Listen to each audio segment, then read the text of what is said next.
I'm product marketing manager here at CloudTalk, but my function today is only supportive because I'm here today with two amazing ladies and they are ready to give away their actionable insights and expertise from day-to-day life on how to create exceptional customer service experience.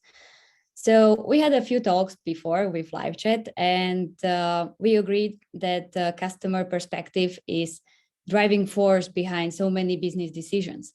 So we decided to look into all interactions that customers might have with the company. And we are going to discuss today how to create really meaningful interactions and experience through every interaction. But before we dive into the topic, I have a question for our audience. So to understand you, our participants better, I would like to know, do you prefer talking on the phone or using a chat as a customer support? So in meantime, while you are thinking and replying to this question, I will introduce our speakers today. So for this evening, we joined forces with our friends from live chat. So I would like to introduce you our guest speaker, Kaja Madalinska from live chat. And Kaja, I hope that I would get the bio right and I will not mess it up. So live chat is a powerful customer service software that fulfills all communication needs. So it allows service agents to contact customers directly on the website, social media, messaging app, or mobile. So welcome, Kaja. I'm very delighted to have you here. Thank you so much, Sarka. And I'm very much excited, and I really hope all of you enjoy this webinar. Thank you so much. I'm really excited too.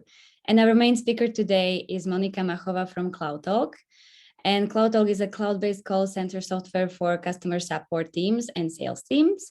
It helps businesses grow and expand in international countries. And it also helps businesses to automate their repetitive daily tasks. So hi, Monika, it's a pleasure to have you here as well. Hi, everyone. Thank you for giving me this opportunity. And thanks everyone who's watching this webinar.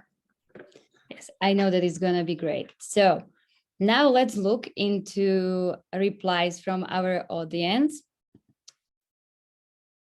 So I got a reply from Nika. She's preferring a chat as a customer service team. And then a reply from Natalia. She preferred talking on the phone within our team, but it depends on situation and what we need to discuss. Thank you, Natalia. Then I can see that again, like we got an answer that it depends on the situation. If it's something simple to explain, then chat is enough, but some more complex topics require a phone call. Yeah, thank you very much. Thank you very much for being interactive. It always helps us as well, like to get much better insights on how you operate in your day-to-day life. We got also a reply from Natalia again. Sometimes talking via phone call is quicker and more effective. Thank you. So thank you very much for interacting with us at the beginning. One more thing that I would like to mention, this webinar will be recorded and you will receive the recording afterwards as well, so you can rewatch it anytime. And if you will have any questions during this webinar, feel free to write it down into Q&A section and we will answer all your questions in the end of this webinar. So as I already mentioned, we are going to travel from touch points to journeys. First, we are going to look into designing ideal customer service experience on the website, and we will finish it with a human touch in a communication. But now I will stop talking soon, I promise. So I have a first question on you today, ladies. As we all know, customer expectations are changing constantly. Customers are expecting that everything will be seamless, everything will be tailored to their needs. And they also value human touch. So that's quite contradictory, but here we are walking contradictions as humans. So to understand our customers, we need to know how they interact with our brand online, offline. So there are just so many other things to comprehend. So my first question is where to even start designing ideal customer service experience? Is it possible to be everywhere and to meet customers everywhere? Do you have any secret sauce in live chat for that? How do you get into customer mind? Okay, I know that this was maybe too many questions, but stage is yours, Kaya. Thank you so much, Sarka. I hope I can live up to the expectations of answering this question. So how to map an ideal user path? Well, getting into the minds of your customers, as we all know, can be beyond challenging. And once you finally think you've got their every want and need accounted for, the new technology preferences and buying trends emerge. And you may wonder why a customer spends so much time browsing your selection and adding products to their cart just to simply close the tab. Or, perhaps why it's taking your customers several steps to get from point A to point B when it should actually be taking them one. See, whatever the confusion may be, the root cause is that you most likely don't have a clear grasp of the customer's journey to purchasing your product or service. So the question again, what exactly is a customer journey map and how do you actually map an ideal user path? Let's take a look at a customer journey map as the visual representation of the process a customer or prospect goes through to achieve a goal with your company. Now, this goal may be making a purchase, signing up for a newsletter, joining a loyalty program, or anything in between those that I've mentioned. And with the help of a customer journey map, you'll have a better understanding of what will motivate your customers to achieve these goals. However, simply understanding the customer journey isn't enough. It's best to visualize this complicated journey into a diagram that you and other employees can kind of refer to as a resource. This is where designing a customer journey map actually comes into play. So we've also got the topic of touch points. Since we've covered what a customer journey map is, we can finally move on to customer journey mapping, which is basically the process of visualizing how a customer interacts with a business by mapping out the actions they take to achieve a goal. Customer journey mapping kind of outlines key events, customer motivations, and areas of frictions with their experience. Later on, this information is kind of combined into a comprehensive visual that describes a customer's typical experience with your business. Now, by understanding this relationship, you can structure your touch points to create the most effective and efficient process for your customers. You see, a customer journey map visualizes the current process customers take, from the first to the final touch point to see if they're currently reaching their goals and if not, how they can. The customer journey can rarely be represented in a linear journey from point A to point B. And that's because buyers often take a back and forth, cyclical, multi-channel journey, which makes customer journey mapping difficult to accurately visualize. You see, a customer journey map includes significant milestones in the customer journey, and you can begin by drafting the path your business intends for a customer to take in order to reach a goal. Or using the typical buying process stages, you can actually list each stage horizontally. And this element of the customer journey map details what a customer does in each stage of the buying process. They might speak with friends and family about their needs and potential ways to fulfill those needs in the awareness stage. And from there, they might take on a demo on your website, and then finally they'll use cash or debit card to make their purchase. This element explores the various ways your customers might achieve the goal.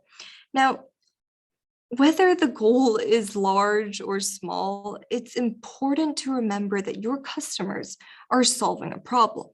And that means they're feeling various emotions, whether it's relief, happiness, excitement, or worry.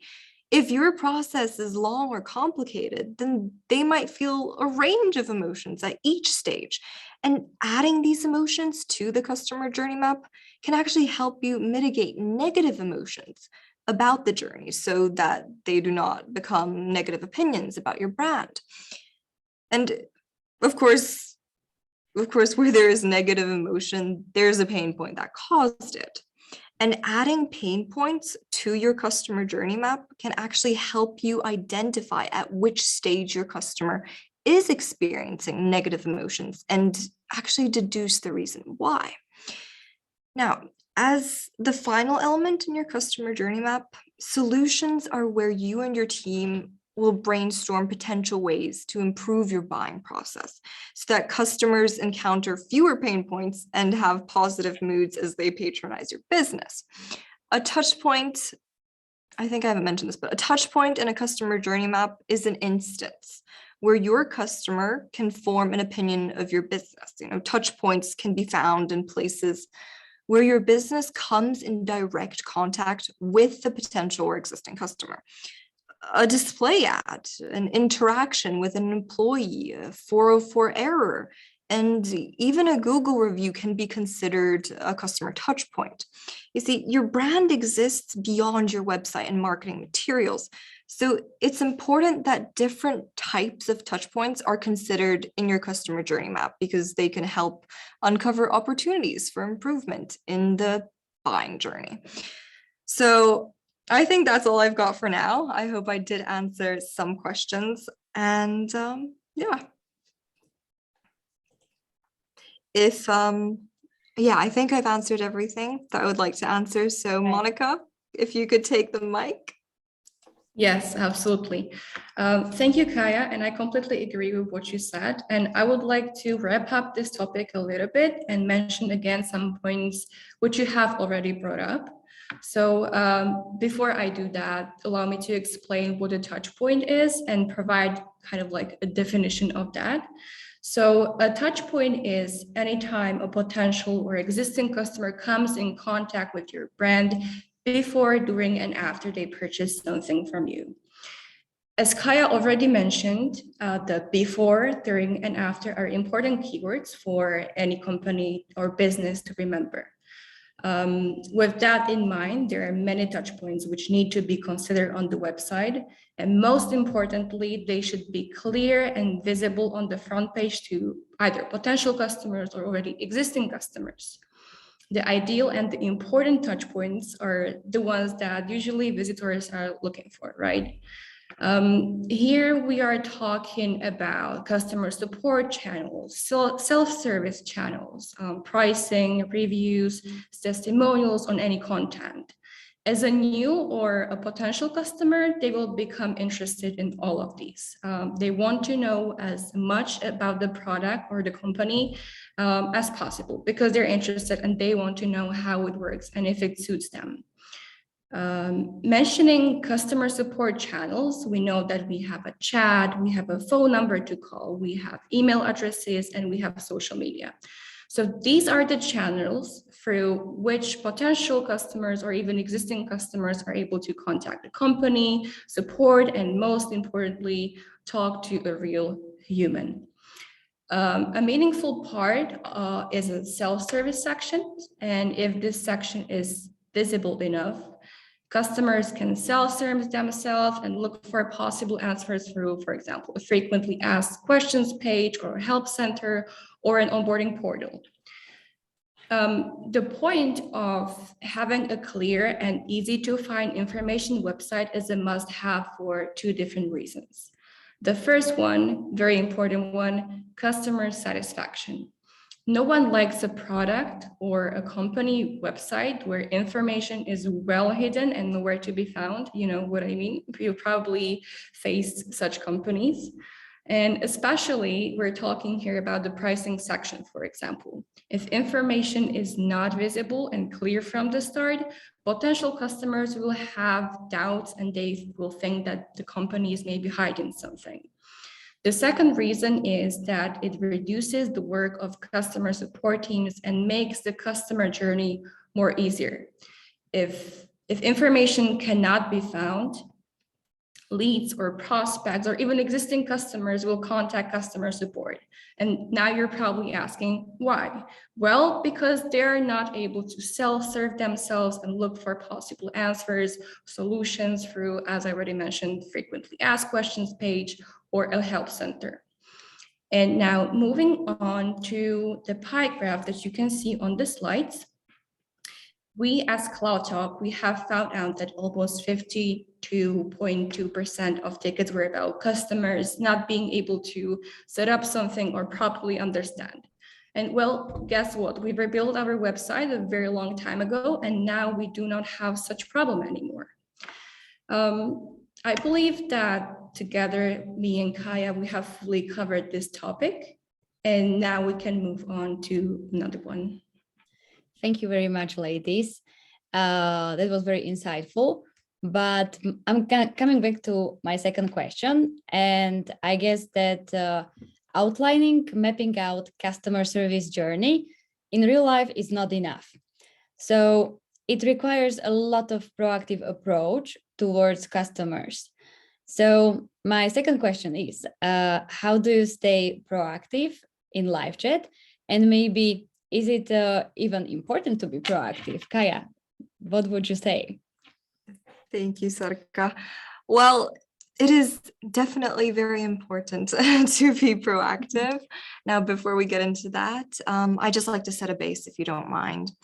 So proactive customer service, which can also be called proactive support. It involves making the first move to help your customers before they feel the need to actually reach out to you for help. And this can include new products or services they may like, making errors and glitches known as they occur, or simply going out of your way to improve a customer's experience. While proactive support and proactive service both provide delightful experiences, the former focuses on anticipating and solving customer issues, while proactive service involves offering supplemental opportunities that will enhance the customer experience. Oh, of course, I didn't change my slide. Please apologize. I'm sorry for that. It does happen when you're very focused on a very interesting webinar. Okay, going back to the topic.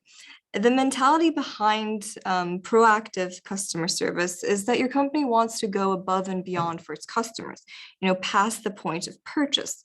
You want to prove your trustworthiness and increase customer loyalty, so you offer customers everything they need to have the best possible experience. However, not all customer service can occur proactively.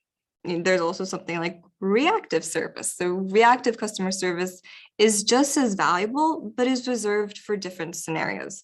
I will not get into that topic today, but if you do have questions about reactive service, please put them in the comment box. So back to, why is proactive support important? The main question. Well, proactive customer support offers a number of benefits for your business. And here I have listed a few. So first, we have increased customer loyalty. A report by Encata found that taking initiative in your support could increase customer retention rates by 3 to 5% and decrease support calls. By being proactive, you can identify issues and resolve them before they become problems, which reduces the amount of tickets you receive. And lastly, control communication. Customers will talk about your brand to their friends and their family in private, but they will also talk about your brand in public via social media. And by being proactive, it gives you the chance to be involved in their conversation and engage with them in a way that puts your business in the most favorable light. Now I remember to change slides. So we can see that when it comes to consumer attitudes to proactive customer service, 87% of US adults want to be contacted proactively by an organization or company. And the least 17% of those who answer calls from unfamiliar numbers believe that delay or pause conveys that they are not important to the caller. I'd actually like to share some proactive ideas with you as well. So ask customers for feedback. This is very important, should be put up with an LED light in every office, in my opinion.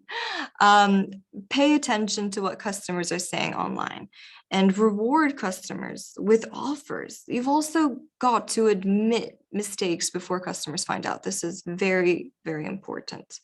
Create content that answers common questions. And lastly, targeted messages. There's actually, targeted messages actually have conditions, and there's also benefits. So we'll get into that.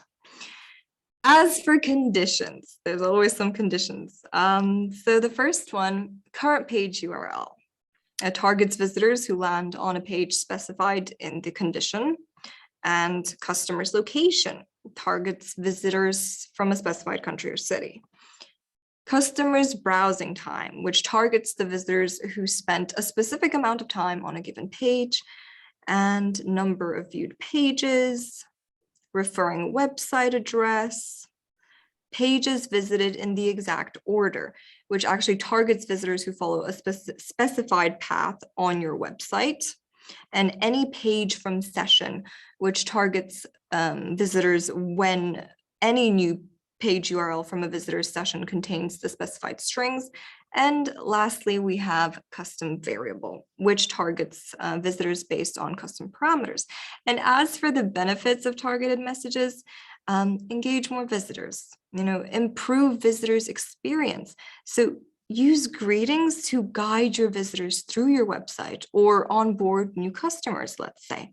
The benefits are also increase customer satisfaction. Of course, by building meaningful customer relationships, thanks to proactive and engaging customer service. Turn visitors into customers. According to our report, visitors invited to chat are 6.3 times more likely to convert into customers than ones who don't chat, and 61% of those customers convert within the first chat. And of course, sell more. And lastly, we have improve conversion rates. So I hope I did state why proactive service is important, and I'm sure Monica has a lot more to say on the topic, so I'll give the mic to her. Thank you, and thank you for switching my slide because I forgot the first time. No worries. That's Yeah. why I'm here. Okay, so as you can see on the slide, I have a few points which I would like to go through and explain why they're important for a proactive reach out. So these points are: gather feedback, empower employees, be honest and transparent, provide self-service opportunities, and provide features that allow you to proactively reach out to your customer. So now let's start from the start. Feedback gathering. So feedback gathering is one of the most valuable tools you can have in your business. It allows you to pin down common customer pain points and solve them before they become a problem. This is something that Kai already mentioned. There are many ways for which we can gather feedback, and we can simply do that by including the feedback form on the website, or sending surveys to customer emails, providing the option for customers to push a product idea, and therefore asking customers how we can improve our product. You can also achieve this by checking social media to know what customers are saying about your company as a product. And last but not least, reviewing help desk tickets and knowledge-based analytics to analyze the common questions. And now moving on to another point, which is empower employees. So ensure your employees are aware and have access to resources and information they need to proactively help their customers, because this will make the process seamless. It will help guide customers to the right solution before they even know they need help. There are a couple of ways you can make sure everyone is in the know, including setting up an internal knowledge base, or a communication space where employees can search for relevant materials or ask for help. And providing your team with the training on proactive reach out is a must, definitely. Now, moving on to the third point, which is be honest and transparent. So customers want you to be honest. They need to trust you before they purchase something from you. I feel like we all know that and we all understand that. And making customers aware of a problem as soon as it happens will definitely score you many points.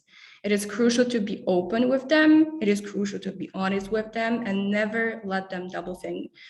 And if you're asking how you can achieve this, you can do this simply by informing your customers that there is a problem and apologizing, or by offering a discount or a refund or any suitable solution, or by updating the customer of what's going to happen next. More on a proactive reach out, this depends highly on your ideal customer. It is very crucial to investigate, know your customer, and understand their needs. Investigate when and where your customer would rather be able to self-serve, or when they would rather be able to interact with virtual agents, and where they would like to be able to speak to a human. Knowing all of these helps companies optimize those processes. And now many companies offer a product that can deliver a proactive approach in different forms for different features. Now, for example, the most liked among customers are different workflow automations or callbacks. With workflow automations, companies can set up, for example, a follow-up SMS after a call. So imagine a sales representative that spent some time on a call with a customer, and after a call has ended, a sales rep proactively reaches out again to thank the customer for the time spent on the call and to provide a wrap-up information that was discussed on a call.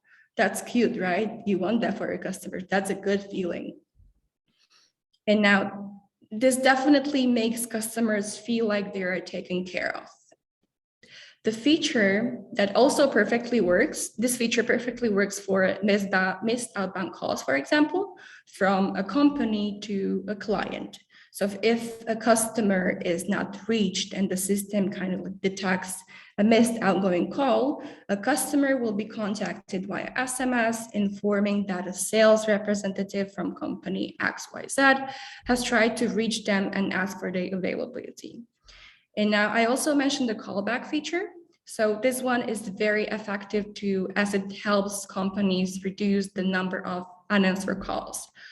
In practice, when the callback feature is enabled, it will automatically dial numbers of customers who could not reach the company number on the first try. And with this feature, it's possible to set up also a maximum time for a callback, which can be, for example, set up to maximum 48 hours and a number of attempts. And now, still talking about the callback feature, there's a little fun fact regarding that. And that is 32% of contact centers registered a drop in abandonment rates after they started using this feature. And now, to wrap this up a little bit, in general, we should proactively reach out to our customers as soon as possible, especially if a problem has been reported, and we need to keep our customers informed. However, as mentioned in the beginning, we firstly need to find out what type of proactivity our customers like. And I believe that's all that I can share on this topic, and I believe we can move on to another one. I cannot agree more, ladies. That was very insightful. Thank you. But I'm not done with my questions for today, of course. So there is so many tools out there that I can choose from. And myself, I many times feel overwhelmed, like what is the right tool? So what would you say, like how to choose the correct tools to meet your customers? And can you share maybe some use cases, what works for you in live chat, Kaya, as well? Thank you for the question. So I'd like to start by saying, or talking about the topic, how you should outline your tool set for the ideal customer service journey. It's a pretty direct question. Your first goal should most definitely be to identify the stages your customers will go through when they interact with your company. And they could be different for every business. I have a few examples that I can share. So discovery and consideration, which basically lets potential customers learn about the company's software product and the customers consider purchasing from the company. course, free trial, where potential customers test out the company's software tools for free before any purchase, and paid subscription, which converts potential customers to paying customers. And the last example, retention, where the customer pays a monthly fee to continue using the company's tools. Now, afterwards, you can align your goals with each stage. You need to know exactly what your customers want to accomplish during each stage of your customer journey. And this is very important, since by knowing what your customers want to accomplish, you'll be able to help them to the next stage of the customer journey. So I'd like to bring up rich greetings and message translator. Rich greetings. And so at times, coming out with an initiative is definitely better than waiting for a mere inquiry from the customer. And in this case, an option such as rich greetings can actually help increase engagement. It can be a simple invitation to a conversation or a notification about current promotions. You can also send personalized greetings based on time spent on site, customer location, or visited pages. Now, as for tools for language barriers, we have to think about the fact that the lack of a common tongue in communication may not be a widespread problem. However, it is still an issue present in both online and offline spaces. While in face-to-face communication, app-assisted translation may actually impact the fluency of the conversation. A chat window is not subject to these problems. And thanks to Message Translator, language differences are not an issue, as the app allows translating messages in real time. So that's all I've got to say on the topic. I'm sure Monica has a lot more to add, so I won't keep going. Monica, the stage is yours. Thank you. Thank you. So nowadays, we have a lot of options when it comes to the selection of online tools for sales and customer support teams. And even though they might have similar features, you need to pay attention to details while making this decision. And you need to, most importantly, you need to consider three aspects: cost, intuitiveness, and efficiency. So with cost, you need to compare pricing and ask yourself the following questions. Does the tool meet our requirements fully? How many agents can use it at the same time? And if these questions will not come up the first thing when you're choosing a tool set, you can definitely expect them later, even when already using the service. You can surprise yourself during your journey. Now, moving on to intuitiveness, this one is especially important. We need to find out whether the product or software we're about to use is easy to implement and easy to use. As we all may know, not everyone is a tech-savvy person born to know all the computer stuff, and we need to think of those who can barely close a web browser. Of course, no offense to anyone. And now, no company wants to spend hours in a meeting with their employees trying to explain how a product works, because, of course, this meeting will happen anyway, but it can easily go from 1 hour to maybe 3 hours if a product is hard to use and hard to remember. Another important question is, does the company provide 24/7 support? Can they fix issues right away? If not, how much will it take? We should find out the answers to these questions when choosing a tool set, because they are very, very important. And now efficiency. I keep reminding and I keep saying important, but yes, these points are all very important. So now efficiency, no one wants to purchase a product with many features, but actually use a few or only one. With this come questions such as how many problems can the software solve for the team? How much time can we save on boosting effectiveness? Can I purchase a plan with only the features that I want to use? And now allow me to split this topic on the customer journey into 2 points. One is more feature/automation based, and the other one is more human touch. So we can of course, we can make the customer journey easier for features such as built-in translator in the chat, skill-based routing, or integrations customer card. There's no doubt. With built-in translator, it helps remove the language barrier because customers will feel taken care of because they will feel the effort that CSRs are trying to communicate with them in their mother language. And now I didn't forget, I'm switching slides. Now moving on to another slide, skill-based routing.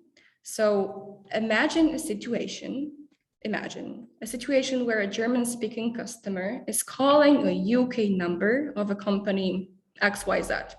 Obviously, since they're calling a UK number, they expect to be approached in English.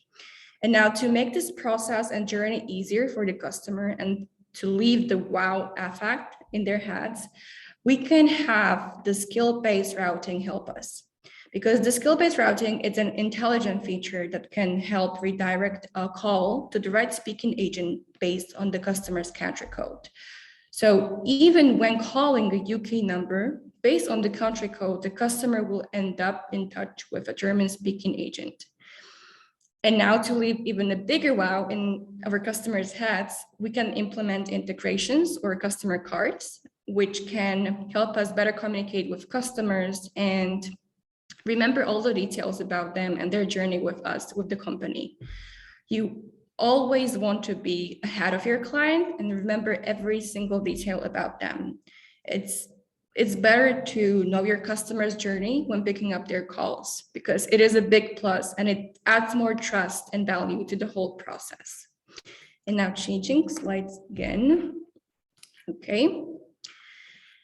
And now I mentioned I want to split this topic into 2 points. The first one is automation and feature-based, and the second one is human touch. And now moving to the second point. To build a happy team of agents, you need to implement KPIs and a structure. And what I want to say with this is that it's not only about features and customer happiness. Although both are extremely important, we believe that happy agents equal happy customers. And now you're probably asking, how can I achieve this? How will I achieve that my agents will be happy? Well, you can simply achieve this by, for example, setting up the expectations from the agent or having regular quality checks of their tickets, of their chats, having one-on-ones with your agents, motivating them with bonuses, and maybe as a cherry on top, have a communications coach. CloudTalk has implemented all these mentioned points, and after some period of time, we ended up with amazing results. Our CSAT score went from 83% to 97, and our first response time has decreased from 22 minutes to 1 minute in 1 year. I believe that I have not very correct information on the slides, and I apologize for that. So there is a graph and there is a CSAT score until December, but in February we achieved the 97%. And now just to wrap up this topic very quickly, you need to remember that all parties involved in a communication, and that includes the customer, and that includes the agents, they must be pleased in order to gain great results and satisfaction. Now, thank you, and that was all for this topic. Thank you so much. That was very insightful. So finally, I'm getting to the last question. Oh, actually, it's not my last question. Sorry about that. So, and that's a human touch in a communication. So we all know everybody wants to have a human touch, human connection, even though we live in a digital era at the moment. So how do you stay human in a CloudTalk, Monica? Yes. So I believe that almost all of us experience an interaction with a business that completely lacked a human touch, and it might make you feel like you were a cog in an automated machine. You don't want that for your customers, of course. Yes.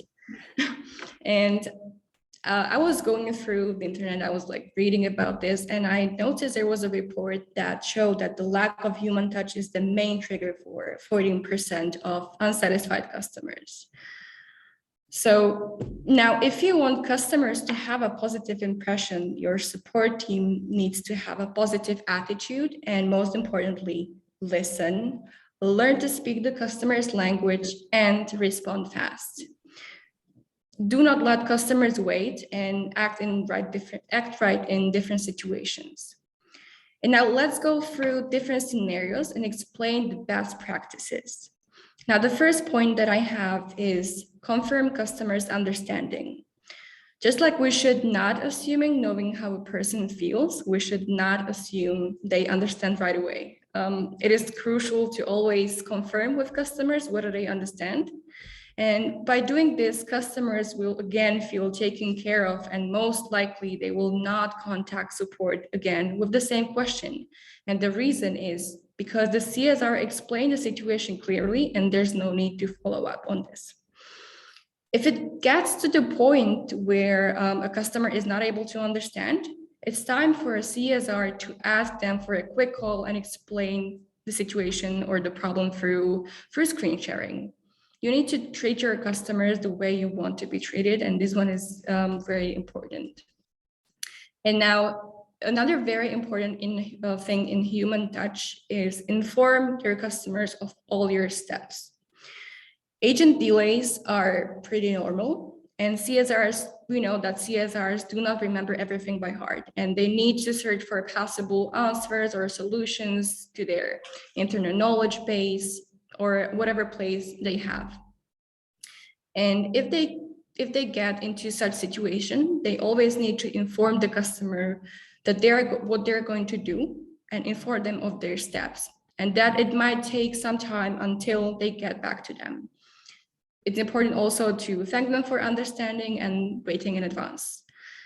Same thing we need to do for our customers.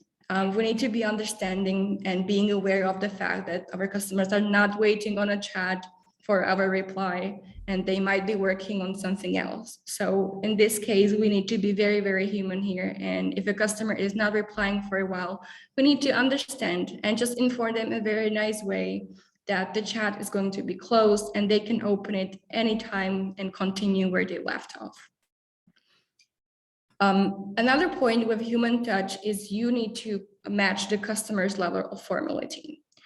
How do they write a name? I can show you very, very easily an example on my name. So me as a customer, do I call myself Miss Monika Machova? Do I call myself Monika Machova or just simply Monika? Do customers write full sentences such as, that will be fine with me, or only like, sounds good? Do they use conventional punctuations such as, thank you for helping me, and they actually explain like what the agent helped them with, or just saying, awesome, thank you for your help? Do they create personal connections? And that we mean, are they asking how your day is going? Well, it's highly recommended to mirror the customer's attitude. And last but not least, ask for feedback post-contact. After every service interaction, ask your customers what they thought about their experience.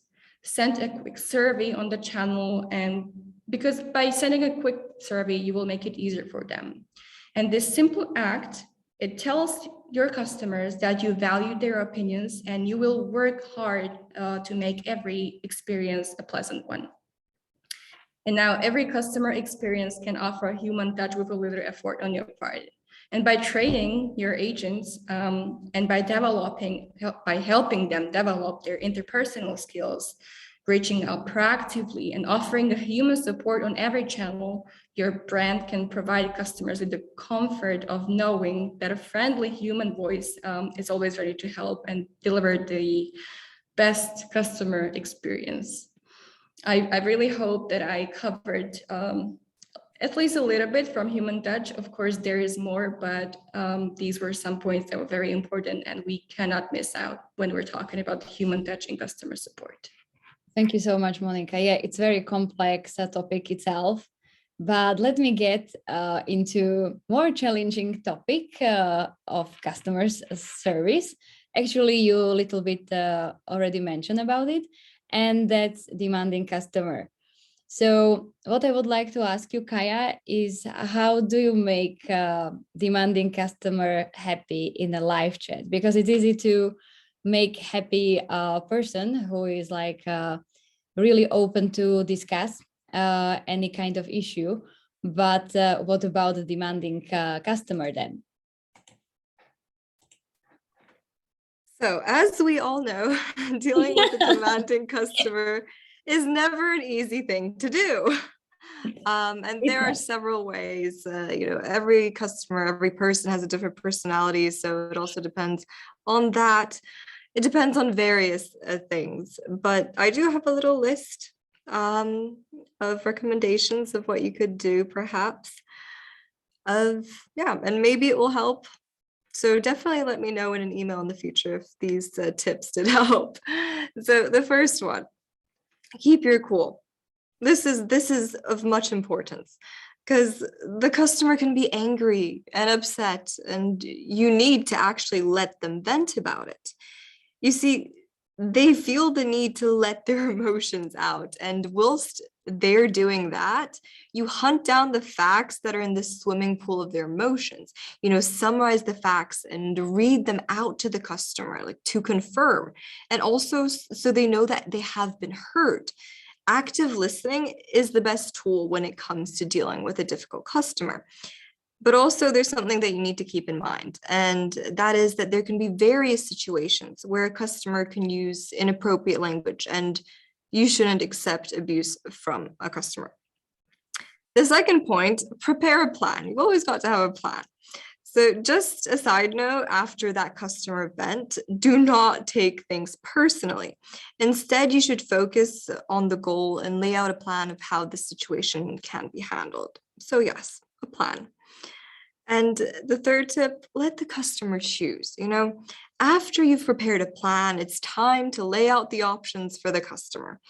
Of course, before we get into that, let me just mention that if you can't solve the issue with, let's say, confirmation from a manager, then let the customer know that. Give yourself a deadline and tell them that till this certain date, you will follow up with them. This way, they'll feel way more confident that their case will be dealt with. Now, what if you didn't give them a certain date? How would they feel? This is something you need to think about. Customer first approach, right? So let's just play out the situation where you said, please await an email or please await a phone call. Do you feel their frustration? Things like they're not calling or emailing, are they? As a statement, not as a question, will most definitely go through their minds. And that is most definitely not what you as a company want. That's not how you get loyal customers. Now, going back to the topic of let the customer choose. If you can solve the issue without having to, let's say, confirm with a manager, then instead of saying this is what we can do, lay out the options. Let them choose.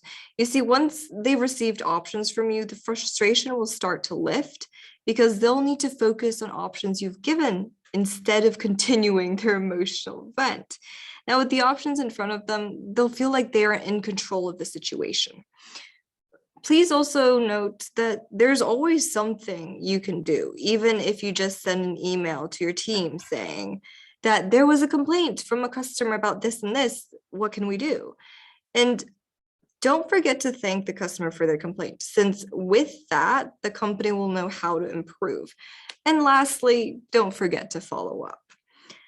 Monica, please tell me you have a lot more recommendations and pieces of advice to share for how to deal with the demanding customer. Definitely has. I do have some recommendations. The question is if they work. I really hope so.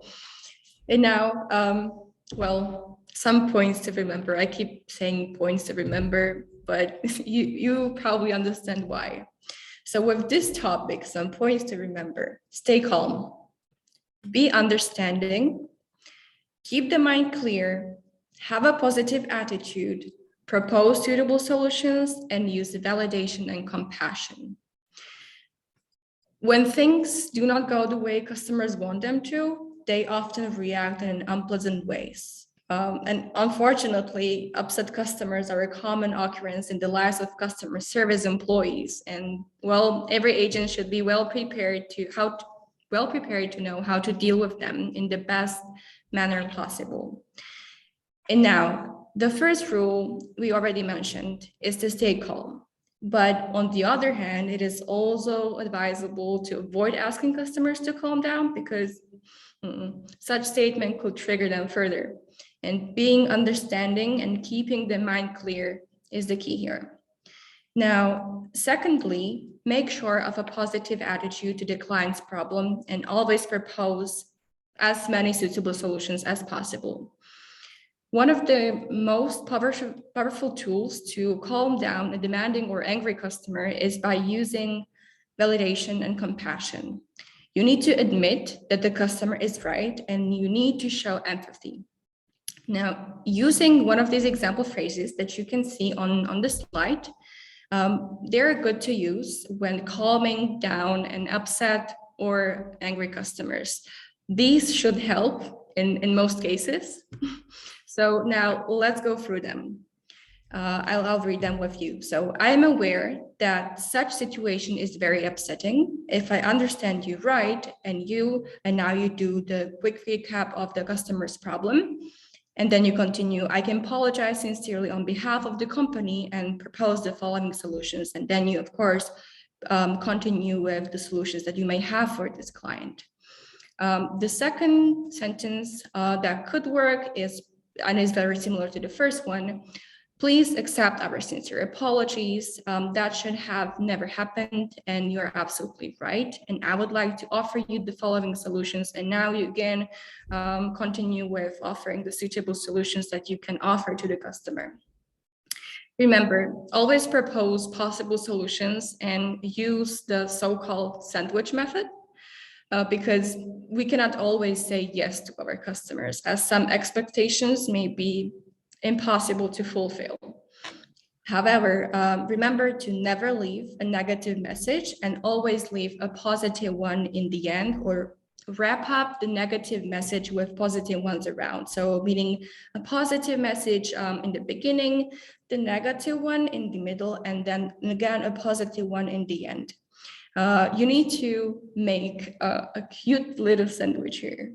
And okay, and I believe that's all that I can say on this topic because it's very hard. It's very hard to explain what works with demanding customers because people are different. But the sentences or the phrases that I mentioned here definitely work most of the time, especially if we do not. Well, if we don't only say no to the customer, but we actually offer something else that makes them feel like we try to do the best, even though we were not able to fulfill their expectations and do for them what they asked for us to do, we still are able to offer something else. And now passing the word to girls. Thank you, Monica. I think that both of you deserve soon a little cute sandwich. So I hope you will make one yourself or you will buy one. So moving on to last question, burning question in my head. And that's a situation when customer service team is actually out of the business hours. So what is your setup in live chat when you are out of business hours? What do you do in this kind of situation, Kaya? If you don't mind, I'd actually like to talk about a best practice as a recommendation. You've got me thinking about that sandwich now, you see? That's how it works. Oh, okay. Exactly. So as the best practice, I'd actually like to mention chatbot here. We know there are many benefits for using a chatbot, not only when your customer service team is out of working hours. There are many benefits like improve workflows and productivity, support customers around the clock, resolve problems smarter and faster, enhance customer experience, and many more. I'd actually like to base a scenario here. So let's base the scenario on the holiday season. We all know that during the holiday season, the prices go down and the amount of customers goes up. Therefore, you need to be prepared for long hours and dealing with customers in a shopping frenzy. And you want these holiday shoppers to become loyal customers and come back next year. So while you're handling all the holiday shopper chats, emails, and calls, and it's driving you probably insane, there's chatbot to help you. You see, live chat agents need to sleep, eat, and use the bathroom. We're all human. We understand the basics. But while we're doing all of that, or while the team is doing, or while the team is actually out of working hours, chatbots will be there. Chatbots, for those of you who don't know, are AI assistants that you can actually integrate with your live chat app so they can chat with your website visitors. And chatbots can provide answers to simple questions 24/7, and they actually shorten the queue waiting time and can support customers after working hours, helping you increase customer satisfaction. And they reply to common questions, and that's not their only power. They can actually show off your products via product carousels, the fancy stuff, offer quizzes and discounts, and also promote your best deal sales. They can actually facilitate the purchasing process by adding products to customer carts automatically and helping visitors to finalize their purchases and letting them track ordered packages. And the thing is that a chatbot can speak with hundreds of customers at the same time and loves tasks that are repeated. So that definitely takes off a lot of pressure, especially during the holiday season or when employees are out of working hours. So I hope I answered a bit of that question. I'm sure Monica has something to say or share the best practices on the topic. So I'll give the mic to her. Thank you. I have a bit to say about this topic. So let's start. Having a team out of working hours does not necessarily mean that customers need to wait until Monday until somebody answers them.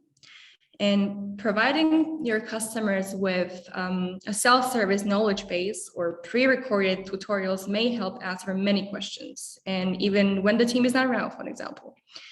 Similar workaround can be done, for example, by using IVR feature.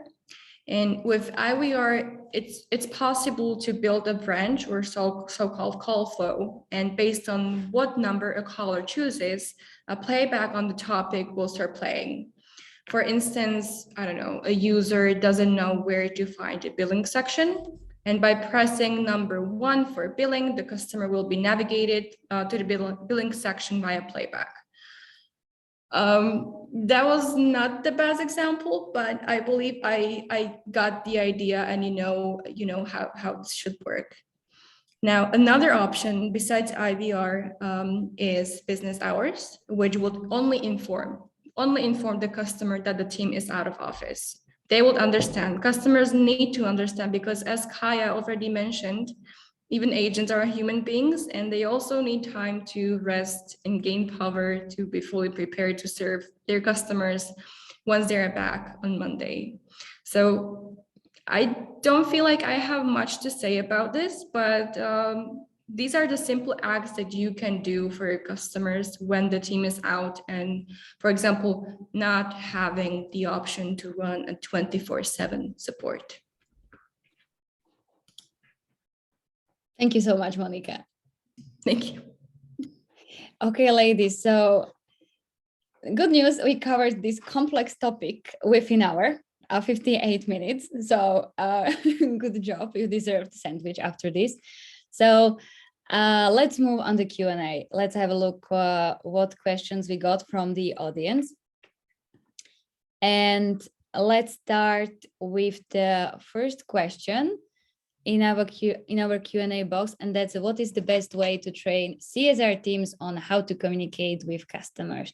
So I believe that's a question on you, Monica. So okay, yeah, sure, I can answer that. So training your CSRs, right?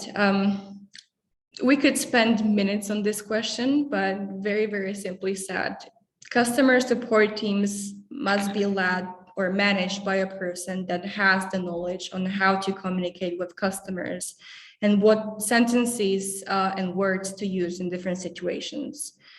I very highly recommend having weekly one-on-one meetings with your agents and having quality checks of their tickets and their actual chats with customers. This type of meeting, this one-on-one or weekly report, would be very beneficial for CSRs because their lead can explain what to do and what to avoid based on real conversations with customers and recommend what actually works best. And for example, they're viewing a chat or a ticket, and the lead or the manager sees that the agent used abbreviations, and they tend to confuse customers if they don't know the meaning. So now here's the role for the manager or lead to say, hey, you should not be using those because it can confuse our customers and not everyone knows what it actually means. Or they can say, do not ask the customer or do not tell the customer, ask actually, that's a question. Can I help you with anything else when not being able to provide help during a chat? Because this could result in a negative approach. There are many examples, and CSRs are able to learn from them on how to communicate by having regular meetings, because by only reading through real chats and trying to see how the agent acts in different situations, we can kind of point out the negatives or some bad habits that should not happen in customer support. So I would say definitely having regular meetings on the quality of chats and tickets are very important to achieve good communication with customers and have a human touch in there, a sprinkle of human touch. I love that sprinkle of human touch. We all need a sprinkle of human touch. I think that the next question will be for Kaya. So what do you prefer yourself in a customer service? Is it a chat or a phone support? That is a good question, and it is hard to recommend it because it always depends on the customer. But let me set a base here. So both live chat and phone support are synchronous, which means that customers can get immediate responses to their questions. But there are a few key differences that can impact when and how you use them. Now, it goes without saying that today's customer service tools are not one size fits all. You know, different communication channels, from live chat customer service to phone customer service to customer service chatbots, they offer different benefits to the company and to the customer at the same time, because the landscape of customer expectations is rapidly changing. We as customers ourselves know that, and no single channel will ever be able to meet all the needs of every customer. You know, your customers, just like you and your team, we use a variety of channels to communicate each day, and social media, right, to share experiences, instant messaging for, let's say, quick updates, and phone calls for in-depth conversations. And they're taking those expectations with them into their customer service interactions. So teams that actually offer omnichannel support typically see faster response rates and happier customers. You know, these days, customers expect you to meet them where they are, and where they are can vary widely by who your customers are and where they live. Customer support that's designed for omnichannel ensures that you meet the needs of all customers. And live chat, for example, for those who are on the computer or perhaps have a quick question about an order or product. And phone support for those with larger issues or are on the go. So I would recommend that know who your customers are, and then come back to the question and rethink it, and definitely sit down with your team about it. Beautiful. You covered it nicely. So one more question on you, Kaya. I think because you sparked somebody's curiosity. What is a reactive customer service? Yes, I think we did. I think there was a mention about reactive service, and we didn't really get into the topic. So let me set a base first. a straightforward way to understand the difference is knowing who makes the first move. So proactive service means that the business initiates contact, and reactive service means the customer is the first to reach out. Neither is better nor worse than the other. In fact, the best case scenario is to use both strategies. When you notice patterns in a customer's purchasing behavior, proactively recommend services that would supplement or support these processes. And when a customer has questions about their product, you should most definitely reactively answer those questions and guide them to success. So yeah, a bit about reactive service. Thank you so much. And there is one more question actually, but I think Monica, you already covered it. So if I'm not mistaken, if I'm wrong, correct me. But there is one more question. What are some ways to automate customer service that are cost effective and produce great results? But that's something what you already covered. Yes, that was covered. And also I see there was a question about 97% CSAT score, but that was also mentioned, like what you can do to actually achieve great results. Congratulations then on great results.